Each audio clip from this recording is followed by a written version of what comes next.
हिंदुत्व संपवण्यासाठी भाजप जबाबदार नाही ना?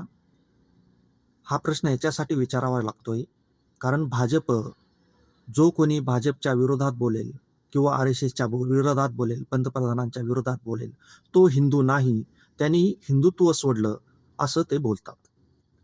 मग एवढ्या सगळ्या लोकांनी हिंदुत्व सोडलं का?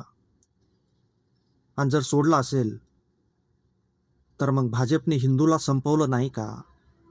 हा प्रश्न परत उभा राहतो.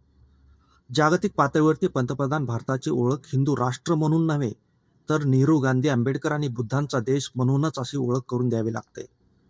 इथे भाजपचं हिंदुत्व सुटत नाही का?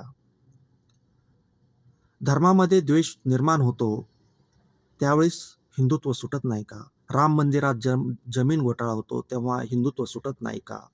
राम मंदिरात दानपेटीचा घोटाळा होतो, गाईला राष्ट्रीय प्राणी घोषित यांना करायचं नाही, त्यावेळेस हिंदुत्व सुटत नाही का? गायच्या बीफ खायला मान्यता देतात, त्यावेळेस हिंदुत्व सुटत नाही का? बीफ एक्सपोर्टमध्ये भारताला नंबर 1 बनवलं, हिंदुत्व सुटलं नाही का? स्वातंत्र्य चळवळीत त्यांनी भागच घेतला नाही, त्यावेळेस हिंदुत्व सुटलं नाही का? तिरंग्याला विरोध केला त्यांनी, त्यावेळेस हिंदुत्व सुटलं नाही का? हिंदू समाजामध्ये मानवता आणि समानता नको, त्यावेळेस यांचं हिंदुत्व सुटत नाही का? या मुद्द्यांवरती हिंदुत्व सुटत नाही का? पण आपण जर प्रश्न विचारला, तेही पंतप्रधानांना, तर आपलं हिंदुत्व लगेच सुटतं.